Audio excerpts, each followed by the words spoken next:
All right, welcome into Automotive Repair News today. I'm Braxton Critcher. Thanks for listening, and we're going to try something new today. So this is going to be a solo episode of me just reflecting on my time in Kansas City at Vision 2025. So literally just got back yesterday, and I've already released a couple of episodes, conversations I had at the event, and just wanted to just go through with you my highlights of the trip, my takeaways, and give you some advice about if you want to go to Vision next year.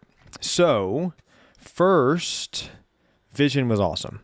This is actually my second time that I had been to Vision before. I went with Lucas and David a couple years ago, 2023, and I had not started my podcast yet. I was not even really in the industry. They just hired me to come shoot some B-roll for their podcast, and I didn't realize this, but David told me that some of the B-roll that I shot that year in 2023 is actually on the Vision website. So if you go to Vision's website, you might see some of the B-roll that I shot a couple of years ago. So that was a cool note that I took away from the week.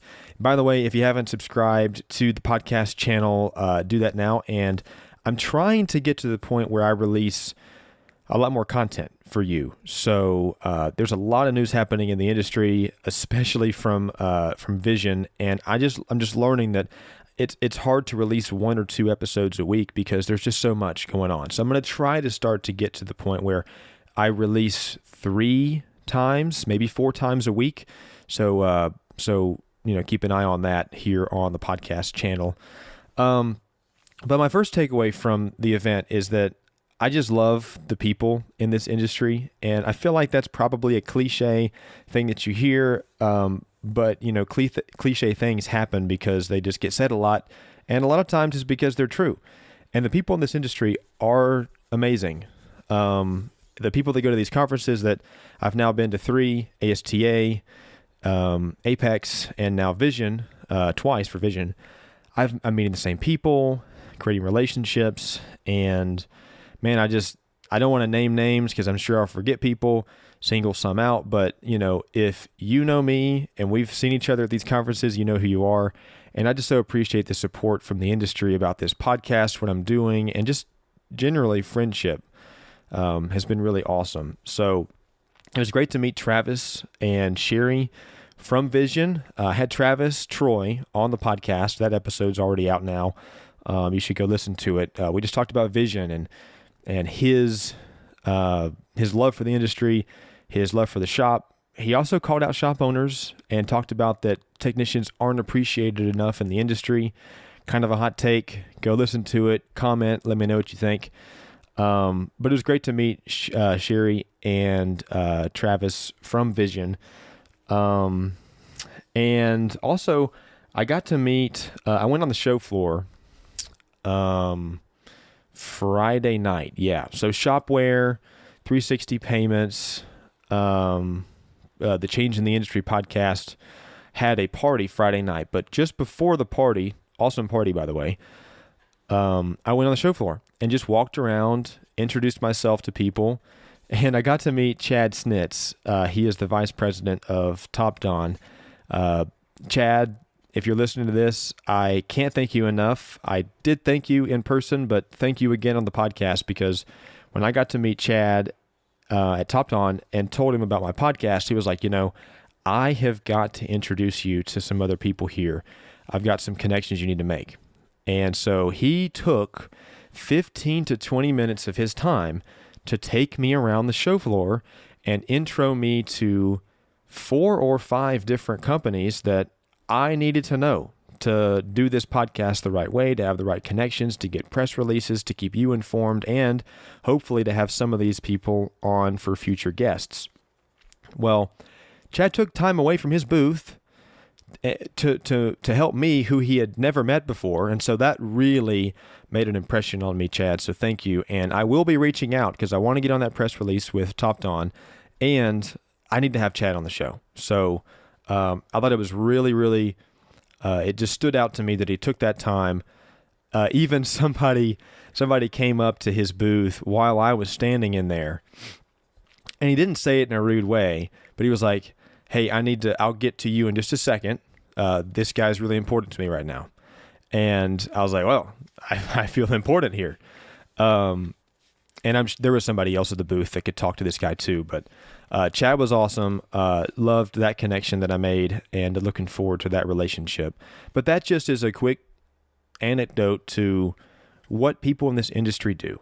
Like, they care about each other. They take time away for people they don't know, that they don't even know if they can truly be. I'm not sure what I'm trying to say here, but they take time out of their schedule to help people they don't know because they just love the industry and they love people. Chad was a great example of that. If I had 2 takeaways from the event, here's a couple. One,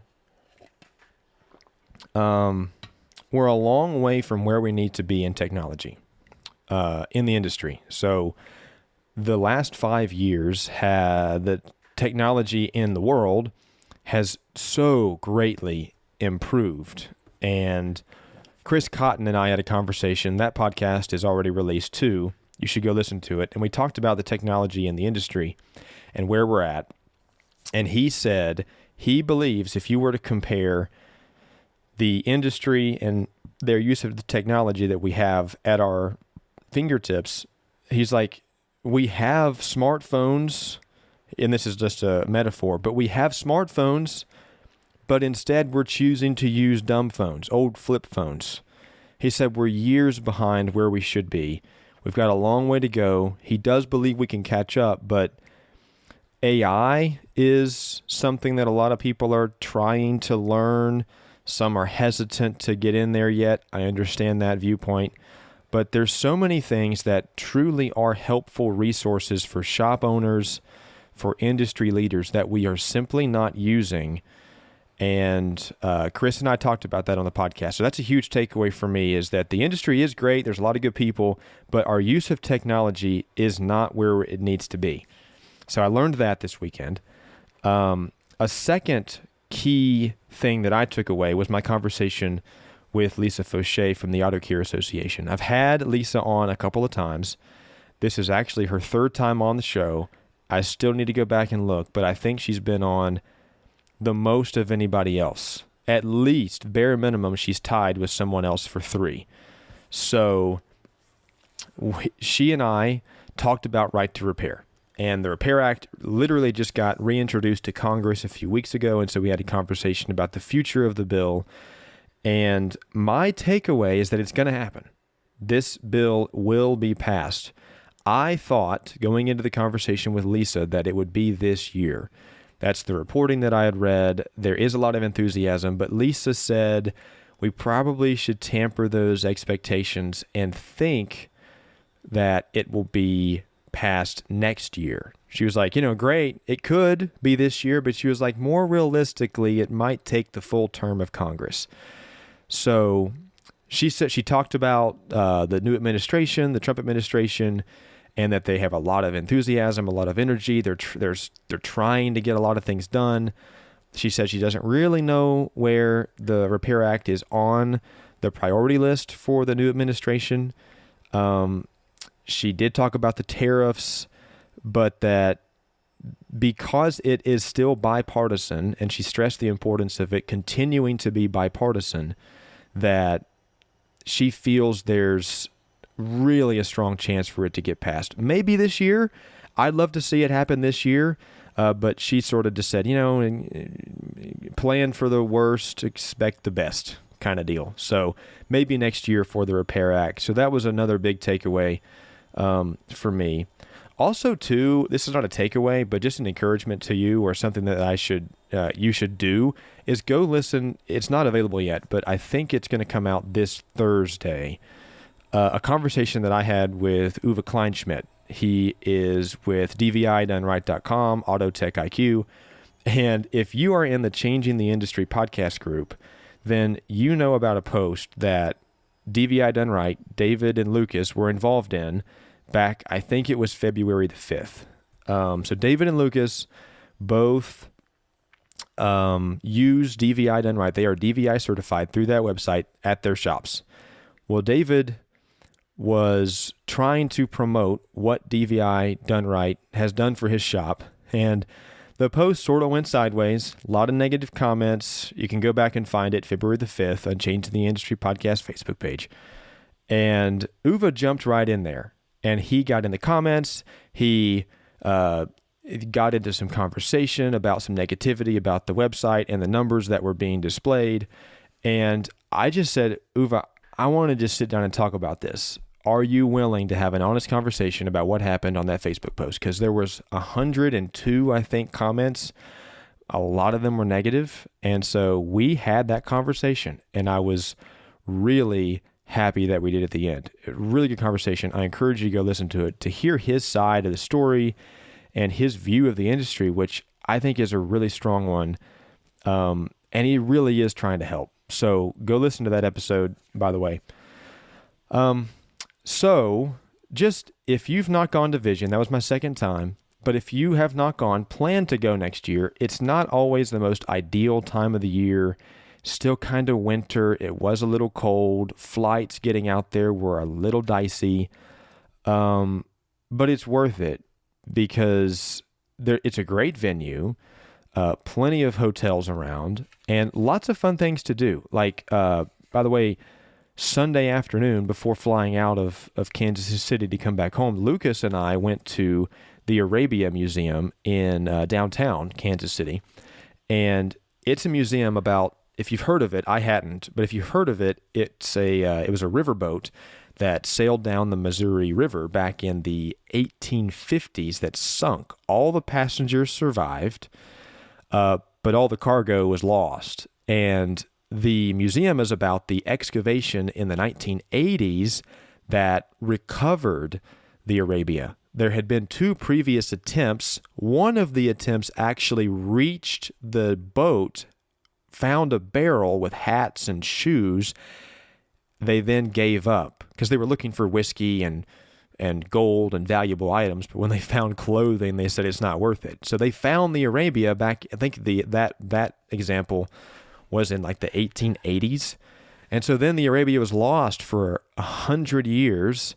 And the museum is about these refrigeration salesmen and a restaurant owner that decided to find it. And they did. And it's really amazing. David actually encouraged Lucas and I to go, and I was a little skeptical going in. It was like, what's this going to be? Is it going to be any good? And I was really, really intrigued. Great museum in downtown Kansas City. It wasn't that expensive. If you do it and really spend your time to learn and see everything, you'll be there for about 2.5 hours. But the Arabia Museum, and there's lots of other stuff. I didn't realize this. The College Basketball Hall of Fame is in Kansas City. Of course, baseball hasn't started yet, so you can't go see a Royals game. But definitely you should go. Plenty of good restaurants. Kansas City is a great area, too, to hang out for a little while. So go a little early. Stay a little late, take in the sights and sounds of Kansas City if you get to go next year. But I do encourage you to go next year. Bring some folks at your shop. Go to Vision. But yeah, so that's kind of my takeaway from Vision, and I am just truly excited about where the podcast is going, the growth that we've been seeing, and just excited to continue to keep you informed of what's happening in the industry.